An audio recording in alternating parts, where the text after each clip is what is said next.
Hey guys, we're your hosts. I'm Fenella, And I'm Jess. and this is Cozy Crime Club.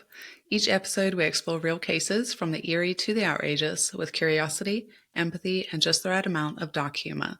So pour yourself a big mug of something warm, tea, coffee, or maybe something a little stronger, grab a blanket, and settle in. Welcome to the club.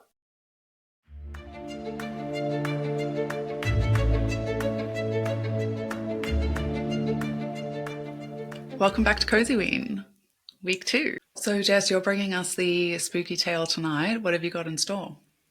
I am. I loved yours last week, so I hope it meets the same standard because yours was great. And if you didn't catch it, you must. It was wonderful to kick off spooky season. This one again, I think I've mentioned a few times. I've had a family member, and I will say the family member is my mother. Hi, Mum, because I know All she's right. one of our biggest fans. Yes. Hello.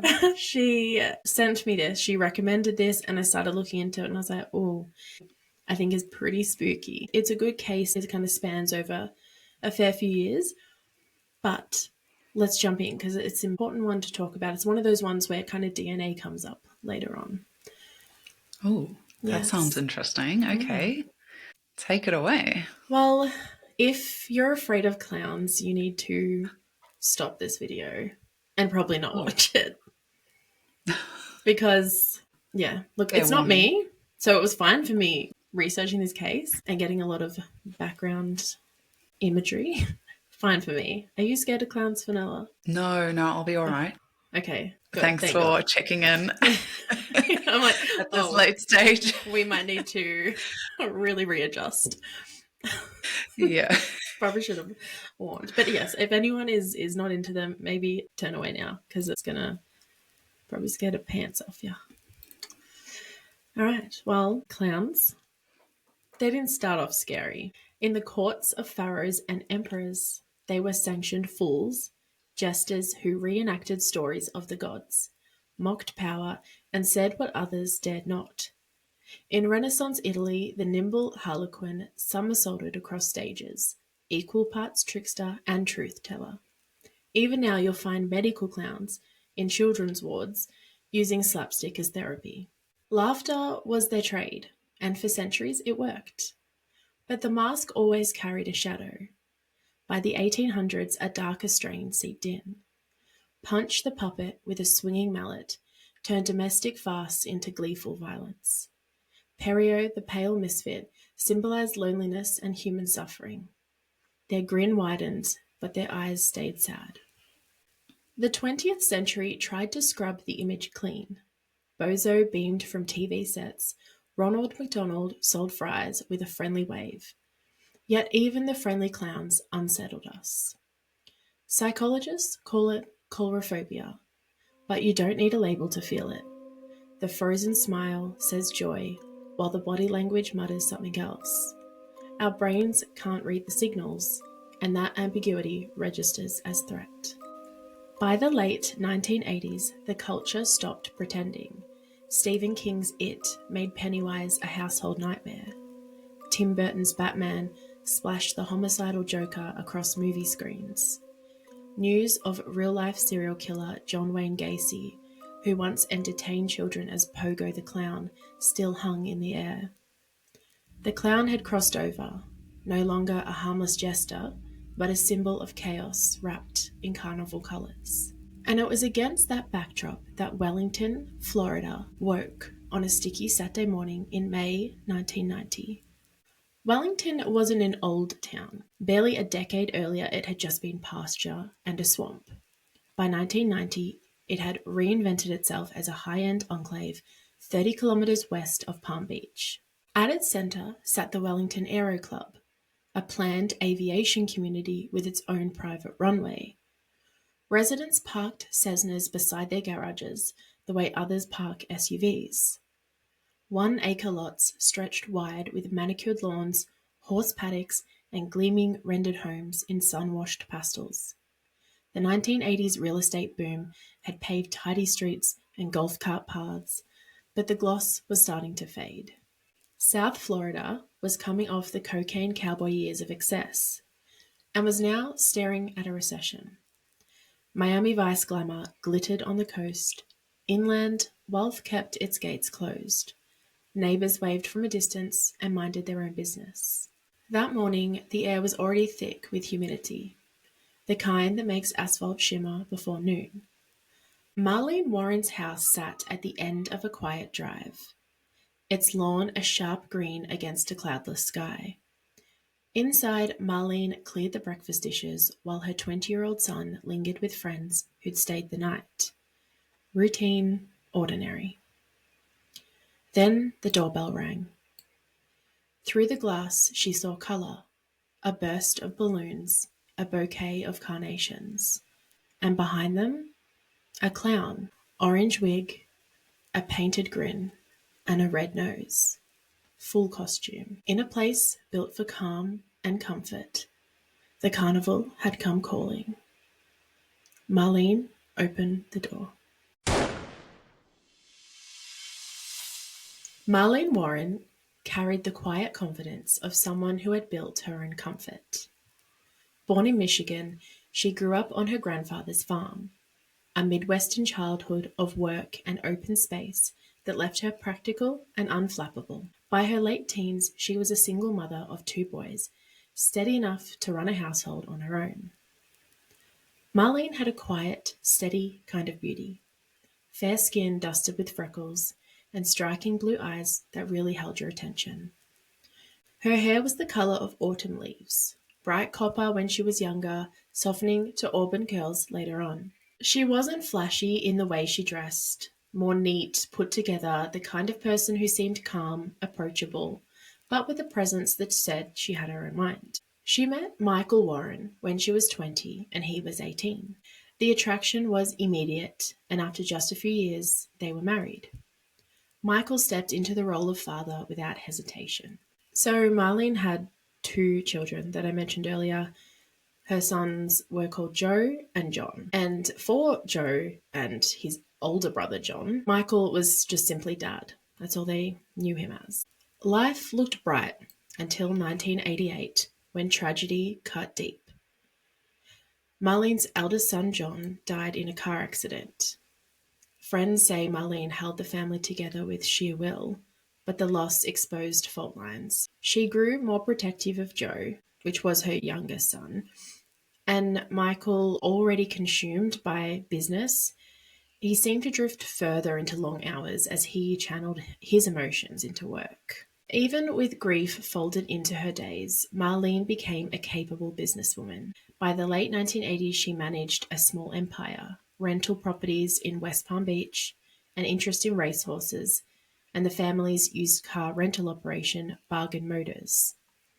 Friends remembered her as meticulous, fresh paint on the hangar doors, flowers trimmed just so, but also warm, the neighbour who remembered birthdays and always had a cold drink ready.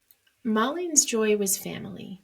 She painted, collected oddities, and kept the house open to Joe's friends. Money never hardened her. Marlene actually loved clowns. So we talked earlier of people who didn't like them, but she actually really loved them. Not kind of the carnival caricature of a clown, but the old prints and paintings that just mixed melancholy with charm. And a room in her mother's house in Michigan, it still holds pieces that Marlene had painted as a teenager. So she was actually really talented. I'll insert one of the pictures, one of the paintings that she had done of a clown, and yeah, very talented. I can't do anything with a paintbrush. That's so interesting. Yeah. Like, such an interesting detail. Yeah, I know. Strange with the turn of events that happens, but her mother also really loved clowns. There was like a thing that they had together. So in Marlene's mother's house, she's got all these paintings that Marlene had done as a teenager of like clowns and, just wide eyes, tilted smiles, like sweet, but I don't know, a little unsettling. I mean, like I said, I'm not afraid of clowns in any way, but I don't know, it's a clown. Like Can be unsettling. Yeah. Yeah. So Michael Warren, her husband, was totally different energy. He was hustle in human form. After they'd married back in 1972, Michael had helped turn Marlene's ambitions into profit. He was the public face of Bargain Motors, dealing cars on the busy North Dixie Highway. Aviation was his hobby and his boast. The Warrens brought into the Aero Club precisely because its manicured lots came with taxiways and private hangars. Neighbours recalled the easy charisma of a man who liked to deal and liked to win. So I might have already popped some pictures in here, but they literally lived in like a little gated community, and it's still there today. I was looking at the listings online, but they're quite As you do. expensive. Yeah, I know. I'm just like, what can I not afford to buy? Just have a look. It has like a runway through the middle of this little neighborhood, and people literally have planes. Like they just. That's so crazy. I know, what a life. What the heck? Yeah, I feel like so Florida too. I don't know. It seemed Just over the top. yeah, kind of very fitting for the location, I guess. Now, Michael carried himself with confidence, tall and broad through the shoulders, often wearing his hair a bit longer, brushing his collar, and facial hair that gave him a rugged edge. His clothes were casual, almost careless, denim, work shirts, and jackets, but on him they read as easy and laid back rather than sloppy. There was charisma there, but it wasn't smooth charm. It was the rougher pull of someone who knew how to work a deal, bend a rule, and keep moving. The couple, who had been together for 20 years at this point, looked like the success story of South Florida's boom years. $1 million in property, a private plane, racehorses in the paddock. But everyone watching closely sensed tension under the surface. Mike worked long hours and travelled often. Marlene, while outwardly serene, kept the books tight and the house tighter. Friends later said there were small signs, private conversations that stopped when someone entered a room, glances that lingered a beat too long, but nothing concrete enough to name. Now, moving on, I just wanted to explain a little bit Marlene's son Joe, or his name was Joseph, but usually, from what I could tell, he was called Joe. He was still finding his footing. He lived at home, and he looked every bit late 1980s teenager. He was tall with big blue eyes and feathered blonde hair. He'd wear sleeveless rock band shirts with big bold prints. Joe was soft-spoken and had a very close relationship with his mum. With the protective instinct of an only child, he said that his mum was an angel. They were best friends. Michael was the only father he remembered. His biological father had faded from the picture when Joe was small. Joe loved the access the Aero Club gave him. Long bike rides along the runway at dusk, the low thrum of private planes cutting across the Florida sky. To friends, he described his mother as the strong one, the person who balanced the household no matter how many moving parts his stepfather's business demanded. I just wanted to dive a little bit as well.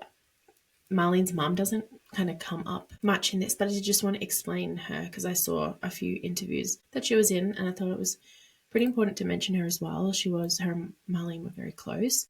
So Marlene's mother, Shirley Twing, spent most of her time in Michigan, but she did visit often. She and Marlene shared the clown fascination. Something about the bright paint masking private feelings seemed to appeal to them both. Shirley liked to say that the faces were sad and cheerful at the same time, and a reminder that people like clowns were never just one thing. These were the people who woke each morning in the manicured quiet of Wellington's Aero Club.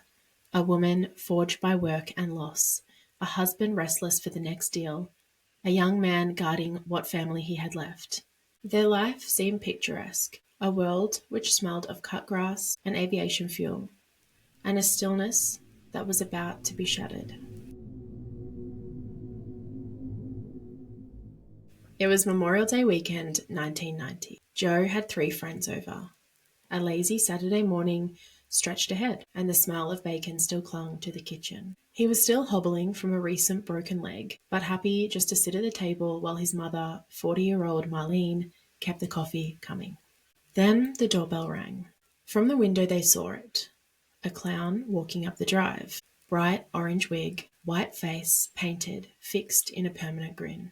In one gloved hand, a basket of flowers. In the other, 2 balloons. One said, "You're the greatest," and the other showed Snow White and the 7 Dwarfs. For a moment, it felt like a joke. Joe thought maybe the gifts were for him, a get-well-soon prank. Marlene smiled. "How pretty," she said, opening the door. The clown raised a pistol and fired. Joe heard the bang before the scene made sense. his mother collapsing, teeth shattered, blood pooling on the threshold. The clown turned, without a word, walking slowly and silently towards the road, but not before locking eyes with Joe. Joe remembers the clown was wearing combat boots, white gloves, and held a black handgun. The clown's eyes burned into Joe's memory, big, brown, and expressionless behind the paint. He ran to his mother, then immediately to the phone, calling 911 as the white Chrysler LeBaron rolled away, not speeding off like you would expect, just slipping into gear and disappearing down the quiet street. Joe raced into the car, just ready to pursue them. But he eventually lost them, couldn't find them. I mean, he had a broken leg too, so he was doing pretty well to get in the car and go, but he did lose the car. Marlene was still breathing when paramedics arrived. She was rushed to West Palm Beach Hospital and put on life support. 2 days later, with no hope of recovery, the machines were turned off. Marlene Warren was dead. A killer had come dressed in cheer, a painted smile that never changed, hiding intent that was pure malice. That morning, the costume wasn't a prank. It was camouflage, a mask for murder. That is horrible. This is Oh my gosh. I know. This is such a shocking case. And I thought this to me felt like a nightmare, like Halloween, Yeah, sounds like it. That's so sad that she, didn't make it, that she was receiving treatment and it wasn't enough. That's so, so sad. I know. And your heart just absolutely breaks for Joe. Yeah. Having lost his older brother and losing your mother right in front of you. It's horrifying. And so bizarre. What caught me, I was like, what do you mean the clown just turned around and walked away? How horrifying. There was no... So strange. Yeah, no mad dash to the car. It was just so clinical. Casual. Yeah, just detached. It sounds so detached. Just, able to just, well, that's done. I'm going to act completely normal so no one suspects a thing and just make a getaway, just super casual, don't rush. That's crazy. That's not how most people can operate. And who is it? Who did this? Yeah. I know we're why? Yeah, and why? Marlene, she didn't harm a fly. And she'd also just gone through her own trauma of losing her son. Who the heck is targeting Marlene? I know we're early on in the piece here. Yeah. Do you have any thoughts? Do you have any theories? It's a bit early, I know. It's very early. I'm thinking it's very early, but I was thinking maybe it could be either it's someone close to them or it's someone settling a score or someone, maybe. I don't know, like mafia people and whatever, they have scores to settle. They send people to do things. Could be stuff like that too. They had their property and then they had rental properties that they owned and rented out. So they weren't they were relatively, they were well off. I'm sure you could say they were well off. They lived in this really That makes nice... me think that more, though. If they're well off, it makes me think that more, because a lot of the time people that are well off do get involved in shady dealings. They're just a bit cocky or something, I don't know. They don't know how to deal with it and they find themselves taken out or acted against, Well, I think both of us, we like to put two club members as our little detectives on the couch. Where would you be going with this? Yeah. Where would you be asking the questions? Always good to keep your mind open. Yeah, how would you lead the case, Let us know. At this point, if you pause the video, let us know. Yeah, we'll in the comments. Yeah. So that was the shocking crime. And usually the one that you see in the headlines, like killer clown, that's kind of what grabs your attention. There is a lot more to this case. Now, Palm Beach County detectives stepped into a house with almost nothing to work with. The clown had left behind no fingerprints, and with it being 1990, forensic technology was still in its infancy, so there was no usable DNA at the scene. Nothing had been stolen. Whoever planned this came for one purpose only: murder. Detectives looked first at motive. They knew it wasn't a random break-in. The Aero Club was private. It was hard to find if you didn't belong. Someone knew exactly where they were going. Marlene's marriage was the obvious place to start. Friends told police she'd been unhappy, especially after the 1988 death of her older son, John. Just a week before the shooting, she'd confided to Joe that Michael, her husband, had grown distant, that he'd stopped caring and was wrapped up in his businesses. She was thinking about leaving. But Michael had an airtight alibi. On the morning Marlene was shot, he was already on the road to Miami with friends, heading to the Calder racetrack. Witnesses confirmed it. Phone records, fuel receipts, it all lined up.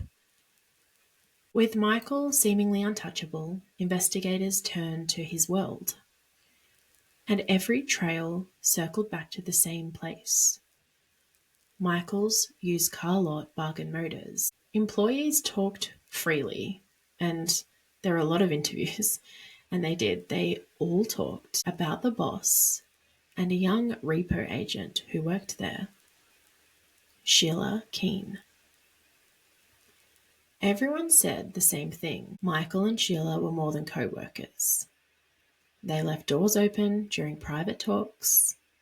Employers said he was a player. There was no hiding it. They had said they thought that Michael was just in it for the sex and nothing more. However, Sheila's possessiveness was escalating. I know. Yikes. New person here. This is just... Sheila's entering I'm like... the chat. This is just so full on. So Sheila was younger than Marlene. She was only 27 years old. And if you didn't catch earlier, I had mentioned Marlene was 40. And I'm pretty sure Michael would have been 38. He was a couple years younger than her.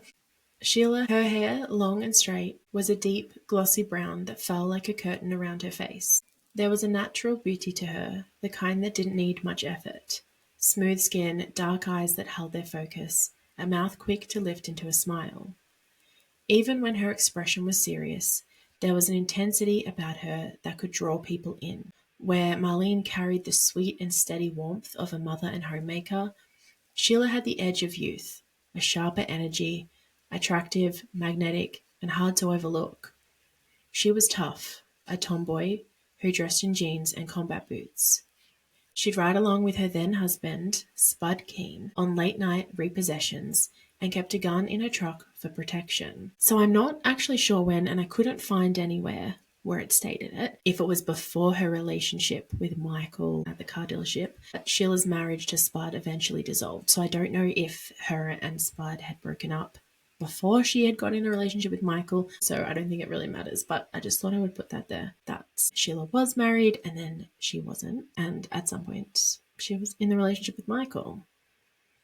Good information. My only question right now is, did her ex-husband have brown eyes? Good question. I actually don't know. Oh, okay. Then it's answered my question.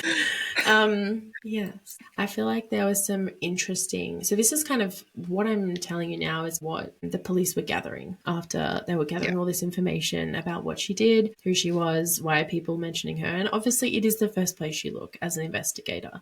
You have to look, even though Michael had the alibi, you have to look at, well, what was happening in his world. Like... You do, because you have to look at the people closest to them. Like, that only makes sense. And then they branch out from there. When questioned by police, both Michael and Sheila denied the affair.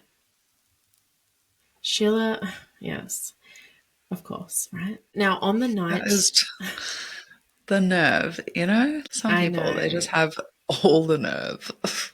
And they had left doors open and just... Yeah, exactly. Literally everyone at the dealership knows. I just don't know why you would... It's not a secret, like... And if you're trying to hide it, red flags. The police are going to be like, why are you hiding it? Yeah, exactly.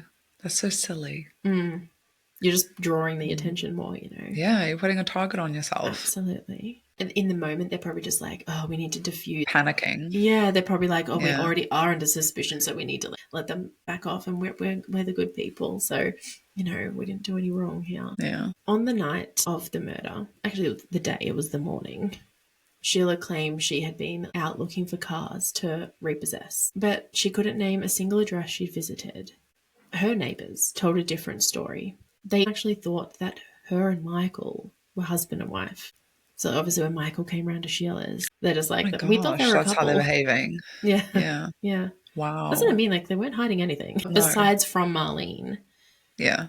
In saying that, I did find certain reports that were saying that Marlene was suspicious that Michael was having an affair.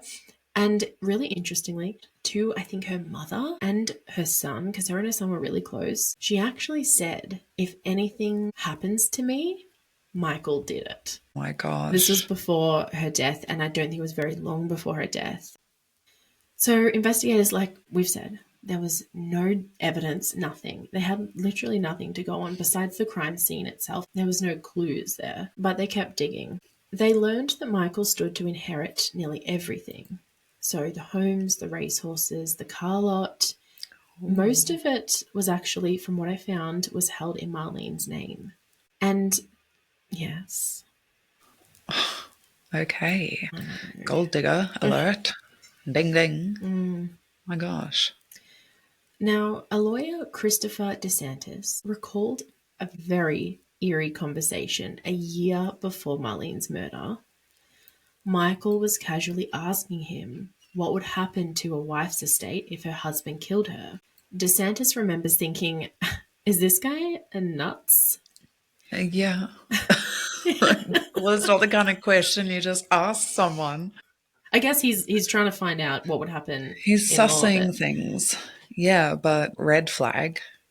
And just dumbass. Like, I don't know. I'm just like, why are you such a dummy? Well, even if thank God he he was, I has nothing, suppose. but even if he has nothing to do with it, why are you making it look like you have something to do with Yeah. anything?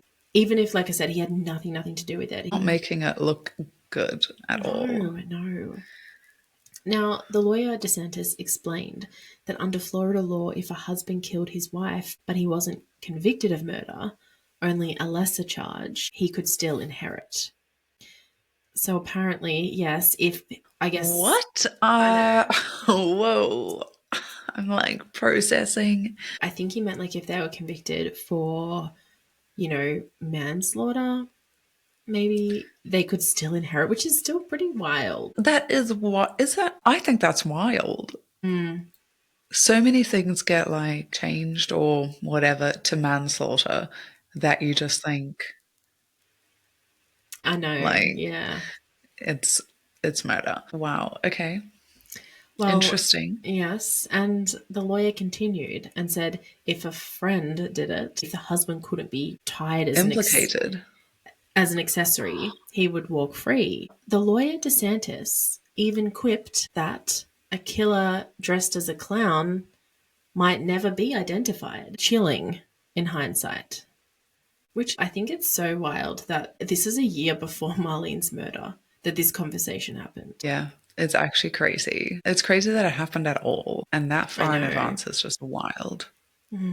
And for the lawyer to be like, oh, if someone was dressed as a clown, Yeah, just a flippant comment, disguised. probably. I know, Yeah, but just a weird coincidence. Well, let's find out. Is it a clue or is it a red herring? And I guess that's a really good point you make too, because that's the one thing investigators have to do. Are they like, is this a clue or is this a red herring? You could go down so many paths, and you can really see how in some cases police are just led so far down one path where they kind of get a little bit tunnel vision, and they're like, yeah, totally. this is what it is, which is why. And as you've probably heard from many, the one thing you have to do as an investigator is keep your mind just so open, and you really got to try to stay clear of the one path that you think it might be. And I think if we've learned anything by some really horrible investigating where they've just dropped the ball, you just need to do it by the book. Yeah, completely. Because you can get to a point where you start to like fit the pieces of the puzzle to make the picture you already think is there. And that's so bad. We've seen that go wrong. So 4 days after the shooting came the first big break. The white Chrysler LeBaron was found abandoned 8 miles away. Inside, detectives found orange fibers that looked like clown wig hair and several brown human hairs. The murder weapon and the costume were gone.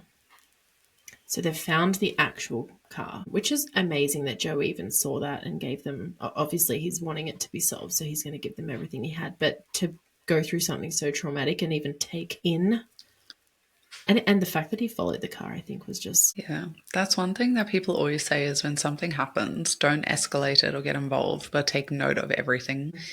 What color is someone wearing, or what did they do? Like, just note it down. It's the obvious thing, but it's not easy. And it is crazy that he was able to take note of those things and actually remember them, not just like completely lose that to shock, you know? That's very impressive. Yeah. And I feel like you never know what you would do in such a situation, but I would want to be like 100%. I'm in the car and I'm chasing them down to just be like, what's the number plate? You know what? I don't know what I would do, but I just feel like that's what I would do. You never know. Yeah. But I feel like I would have been straight in that car. Like, would you have been? Yeah. Yeah, definitely. You have to get You'd as run much them off the information road. as I don't possible. know what you'd... Well, yeah. I mean, I think it would be tough because it's kind of like you don't want to, you've just seen them shoot someone and someone very close to you. I guess you don't want that to happen to you. You want to be able to call for help and, be there to make sure they're okay. So it is kind of hard because you can't take them with you. So it's how far do you push it as well? But at the same time, you need information. There's nothing you can do to help them right now. That's the best way to help. It is, as much as possible. It helps in every way. Like which way did they even turn at the end of the road? Like just all of that is so important. What direction? Mm-hmm. Yeah, exactly. And Joe, I thought he was so amazing. He saw it happen. He locked eyes with the killer. He literally, like, he's checking his mum and then he immediately goes to 911. He's still got friends there as well. And he's just already in action. I just thought he did so well in that situation, the worst situation. I just thought he did so well. Ready so to act. Mm-hmm. What a fella. What a guy. So police found the car. This was 4 days after the shooting. The same day, they got a warrant to check out Sheila Keen's apartment because they've found a lot of information. A lot of people are talking. Like she was like kind of pretty tough. She wore combat boots. I don't know if you remember, but the clown was wearing combat boots. She carried a gun. Like, that was well known. That was part of her job. She did it for her own safety in her work. So there's just like a lot of things, she's the person who Michael's been seeing. So police got a warrant. They had a lot of stuff there, circumstantial evidence. They got a warrant to check out her apartment. They found in her closet more orange fibers. Later, found microscopically. No, not looking good for Sheila. No. They were found out later that they were consistent with those fibers in the LeBaron, so that they matched, and strands of Sheila's own brown hair were consistent with the human hair in the car. But in 1990, DNA testing was really primitive, so to have consistency with the samples, it wasn't conclusive and it wasn't enough for even an arrest. How frustrating. Yeah. You kind of know this is it, but you can't do anything about it. It's not going to hold up in court. Now, the killer's props, they kind of told their own story. There was balloons, which creepily one said, "You're the greatest," and like a little basket of flowers. And I've got pictures of the crime scene because it literally just happened on the front step. Like, she opened the door and she got shot in the face. And I've got pictures of the balloons and stuff like that. So we'll put them in YouTube for people to, if they want to have a look, they can. Nothing too gory or anything. But the police were like, okay, well, where have they come from? Where were they purchased? Obviously, they're doing so much research into all of this. At least anything that they can kind of get their hands on, they're like, okay, let's trace it. So they found that the flowers and the balloons came from a single supermarket called Publix, and that was only 800 meters away from Sheila's apartment. Again, circumstantial. Clerks remembered a woman with long brown hair buying them, which Sheila had, and then there was the clown costume. 2 nights before the murder, police discovered a woman had arrived at a local costume shop just before it was closing. The woman insisted she needed to buy something right then and there, and Deborah Offord, who was the clerk working that night, later recalled that the woman was tall, around 5'10", with long, straight, dark hair and striking brown eyes. She paid in cash and left with the clown suit, an orange wig, makeup, and a red nose. When detectives showed her a photo lineup, the clerk identified Sheila Keen and one other woman as possibilities. During the investigation, Sheila allowed police to take her hair sample. However, like we said, that limited forensic technology they just couldn't make a match. They're like, we can see this is consistent, but it just wasn't at that point where they could really match it on a DNA level. So throwing a lot of information at you there. How are you sitting with it?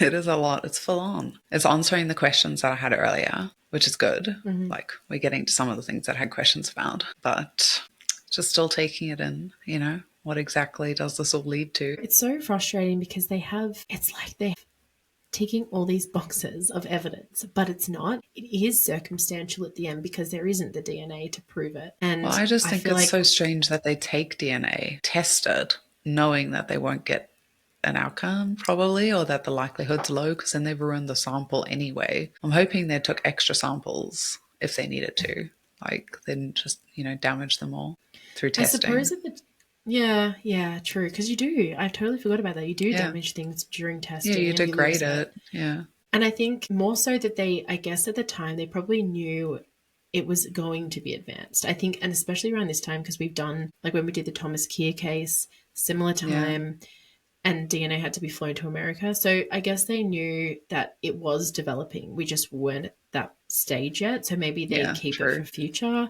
Maybe they're also like, anything we can grab, even if we know that we can't kind of determine it. Maybe they just like, you know, if we throw enough, it'll stick to the walls. Like we just throw it's it kind up of there. like we. Yeah. You mentioned how detectives have collected things just because, and then later on being like, oh yeah, we have these old samples, let's have a look at that case again and see where like technology is today. And then that can really help. So it's actually crazy that people do think of it so far in advance. But I think at that time, you know, they were expecting that it was about to explode. So you can understand them getting the samples, but it's just so frustrating that they didn't actually deliver a usable result, or, you know, they couldn't do too much with it. That's so irritating. The frustration would be so real. Now, meanwhile, investigators also discovered that the LeBaron itself had been stolen by a Bargain Motors employee from a rival dealership just weeks before the murder. I couldn't find out who that person was. It was just an employee. Oh my gosh, I don't think it was Sheila, but it's all tying up, right? Yeah, it's all coming together. Now, the threads kept weaving back to Michael and Sheila. And while police had no weapon, no confession, and it was circumstantial evidence, you know, that picture was growing darker, and I feel like it was just like within their grasp. They just couldn't get there. Yeah. At the same time, the detectives were also uncovering massive fraud at Bargain Motors, where odometers were being rolled back, phony advertisements, and insurance scams. No. Oh my gosh. Yeah. All roads lead back to Bargain Motors. This is crazy. Yeah, so what Michael a scam. Warren, I know, he was a little scammer. Now, Michael, he was eventually, after all of this, convicted on over 40 counts of fraud. And while police had their suspicions about his, you know, involvement, they weren't able to convict him for a charge of murder. But Michael ended up serving 8 years in prison for racketeering and was released in 1997. Okay. Well, that's not what I expected, but oh my goodness. I know. What a scoundrel. And as for the investigation into Marlene's murder, in the months following her death, like, the tips kept coming. There were even strange sightings of clown covens in nearby Greenacres, but these turned out to be half-truths and dead ends, and the trail went cold. As I was looking into this too, I remembered, and I don't know how far back it goes, someone might be able to elaborate into the whole thing of it, but you remember in the press there would be like really eerie like clowns just like in neighborhoods just standing there. Did you ever hear those reports? You didn't hear them? This is brand new information. What is this? This sounds terrifying. You'll have to go down. You'll have to go down that rabbit hole one day. Oh, that's a side quest. Okay. If if it's the middle of the day, the sun's shining and it's not nighttime, because people would report, I think it happened in like 2016 or something, people would just be doing their normal thing and they'd be just like clown in the middle of the road standing there, just totally still. Oh, I don't like that. Creepy, I know. Yeah, go at least work in a circus, get off the road. Literally. Shake your cup somewhere else, thank you. Well, the police were even looking into that though. You know, they heard of these strange clown covens and they looked into absolutely everything, but the trail did go cold and it turned into a cold case, which is so, I know we've touched on it, but it's so frustrating. Like, I guess they got Michael for something and he did serve those 8 years in prison. Years went by. Michael served his time. He got out and he moved on. By the early 2000s, he had remarried and relocated to Tennessee. The new wife turned out to be not so new at all. It was Sheila Keene. That little tart. Now, yeah, I knew it. well, she was now going Allegedly. by allegedly. Sheila allegedly. So Sheila was now going by the name Debbie. So she'd also changed her name. I don't know why. That's just what I found. I don't know why That she is changed it. suspicious. Like, That that's is. suspicious. That is. Although There are red people do flags change there. names, but you said they moved, didn't you? Yeah, he relocated to, he remarried Yeah. and then relocated to Tennessee. Yes. Yeah, so skip town and changed her name. What's she hiding? And she waited for him that whole time, like 8 years, and she was 20. So I think when the murder took 27. place, like around that time, she was 27. You're right. So, you know, that's 8 years is a big part of her life. If she was waiting for him to start a family or Yeah. whatever, like, that's a long time to wait. That's pretty serious. That's pretty committed. It's super dedicated. That's actually astonishing that, yeah, wow. She was in it. And she was pretty stunning. I feel like she could have, you know, had nearly any guy, but obviously she wanted Michael. So she's going by Debbie, and for nearly 2 decades she'd actually lived under that alias. And together, her and Michael ran a fast food restaurant called the Purple Cow. Okay, this part pissed me off so much because, well, I mean, I'm probably being dramatic, but staff at the restaurant, they later recalled that one Halloween when she showed up because they would dress up, and she showed up in full clown makeup. And I don't know how you begin to explain it, because I feel like even if you're completely innocent and the crime had nothing to do with you, like, out of all the costumes in the world, why the heck are you going as a clown when you know what you were literally investigated for? That's so like, go as a witch. I don't know. A skeleton. Crazy. Yeah. Mm-hmm. And the staff released the photo of her in, oh my goodness, like, they're like, well, we've got it. We took a photo.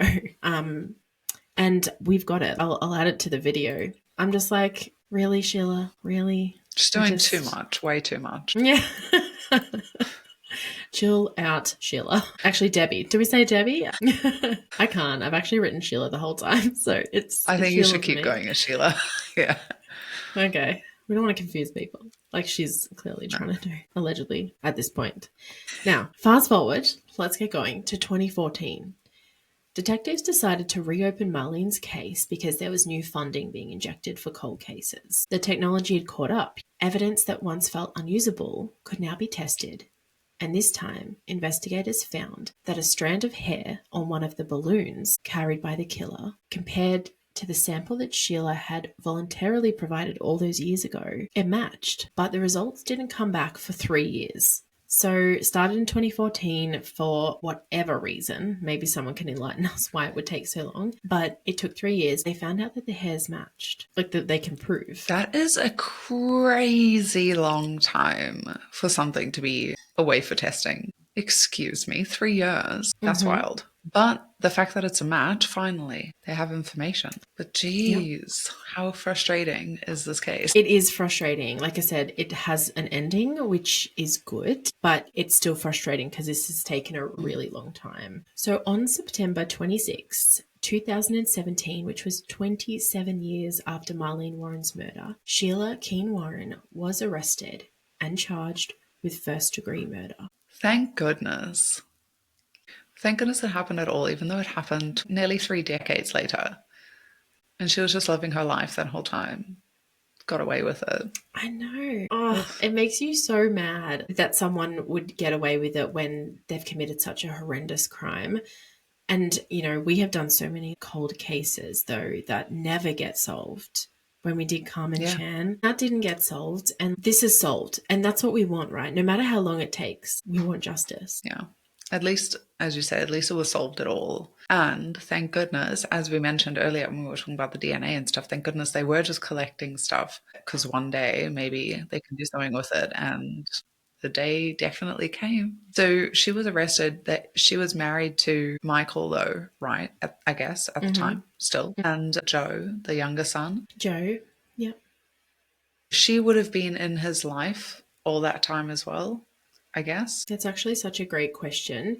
I did find it out and I didn't put it in, so I'm glad that you asked. But Joe said, I think after, I don't know if it was after Michael got out of prison or if it was immediately after Marlene's death. It could have been just when he got out of prison.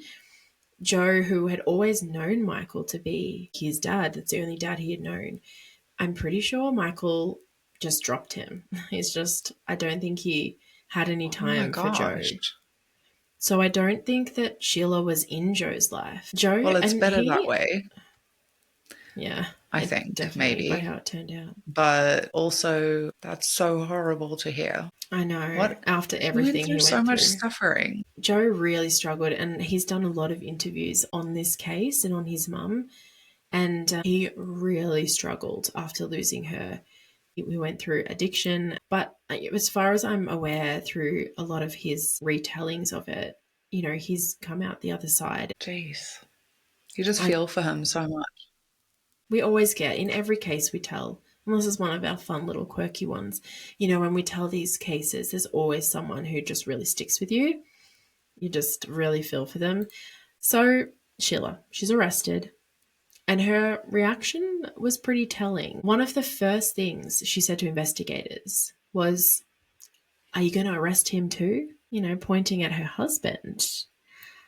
Prosecutors during the trial argued that there was proof that she knew exactly why she was being taken into custody and who else was in on it. So the state initially filed notice to seek the death penalty, but there had been decades of delay and it worked against the prosecution. Witnesses had died and evidence bags showed signs of mishandling. Fibers that once seemed crucial now came with questions about the chain of custody. Defense attorneys were ready to argue that contamination and poor storage had rendered key evidence unreliable. And it's been a long time. You know, because what if the DNA evidence had been so degraded over time, depending on how it was stored, and then an innocent person gets put behind bars? Yeah. That's the last thing we want, is for an innocent person to, we want to know this person is guilty, right? Yeah. Now, faced with the real risk that Sheila might walk free, prosecutors made a deal. In April 2023, just weeks before her trial was set to begin, Sheila Keane Warren pleaded guilty to second-degree murder. The agreement sentenced her to 12 years, but thanks to time she had already served, credit for good behaviour, and quirks in Florida's sentencing laws from the 1990s, she was released in November 2024 after serving less than 2 years behind bars. Jess. Yeah. This person killed someone. I don't get it. Okay. So she served less, it was like 18 months behind bars. So once she was sentenced and everything. That's not much. But she had, I know, so that was 18 months. It was from 2023 to 2024 sometime. But she had served, like, she was arrested in 2017. And so she'd been serving as, like, you know, when they serve, what is it called? When they're like locked up, but they haven't been to trial yet, so they can't be classed as guilty. So they're not with like a general population. No, they keep them, is it on remand? Or is that something totally different? I don't know. Someone might be able to enlighten us, but they have to be in a different part of the prison. I believe she had been there from when they arrested her. She didn't just like get to walk while she waited, because there was also like COVID and there was a lot of delays with all of that. She was kind of held up there. But she only served about 18 odd months behind bars. So when she agreed to the deal, they're like, okay, well, we can't seek the death penalty anymore because the evidence it's been too long, basically. But it just seems so crazy to go from like pitching the death penalty or considering it to 18 months behind bars. Like, it's just, the disparity is just throwing me for a loop. Like, I believe it, but I also don't believe it. I don't understand how this happens. It's just crazy. To the average person hearing that, that's crazy. I think the general population just don't agree with the justice system or how judges look at a lot of things. I know they do an important role in society, but, you know, we all feel like there's a lot of failings in the justice system. And this seems like one of them. I fully hear you. Yeah. So prosecutor Dave Arenberg, he was very blunt. He said, Sheila Keane Warren will always be an admitted, convicted murderer and will wear that stain for the rest of her life. And that is the bitter truth of this case. Marlene was denied her future, yet her killer walks free, which I think essentially sums up what you were saying, Fenella. Yeah. I wanted to look into Joe and just go, well, what did he think of this outcome? Because he's all I care about right now. For him, the boy who watched his mother die in their doorway, the story is more than court records and plea deals. Joe carries the weight of that morning for the rest of his life. He spoke openly in interviews about the darkness that followed him. Yet with time, he has found a kind of peace. He did approve the plea deal, not because it felt like justice, but because it gave him space to step out of the fog. Today, Joe chooses to remember his mother, not for the way she was taken, but for the way that she lived. The warmth, the steadiness, the love she poured into him and everything around her. When asked what he'd say to her, if given the chance, Joe's words were simple. He said, "Thank you for showing me how to love and how to be peaceful. Thank you for being in my life. And maybe, after everything, that's the closest thing to resolution this story will ever have." Wow, that's sad. So sad that anyone has to be in those shoes, you know, but beautifully worded.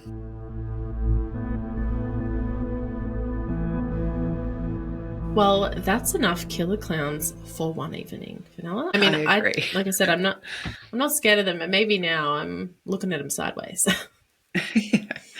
Yeah, arm's length, you know. Yeah. I think we've all earned another cup of tea. I actually have only got water at the moment, so straight after this, I'm boiling the kettle. Gonna hunker down. So, club members, what do you make of it? Do you think Sheila was really behind the makeup? Or was there more to the story than we'll ever know? Or are there any cases that you have come across that were solved years or decades later? If you have any suggestions, leave them in the comments below. And also, since it's Cosyween, tell us, are you scared of clowns or do you think they get a bad rap? Leave us some cozy comments, guys. Join us next week when Fen takes us down an altogether different dark path. Witches, spells, and a touch of the supernatural. Yes, I'm really excited for next week's case, but for now, this was absolutely perfect for our second Cosyween episode. Thank you so much, Jess, for bringing that to us tonight. So fascinating to look at cases like this that do span that time frame, and they're able to solve them later. We love to see justice served, so absolutely loved it. And hope everyone else listening loved it too. Thanks for getting cozy with us today, guys. If you enjoyed this episode, please leave us a review or share the club with a friend. You can join us on YouTube, Instagram, and Spotify because here we leave the kettle on and the comments open. Until next time, stay curious, stay kind, and stay cozy.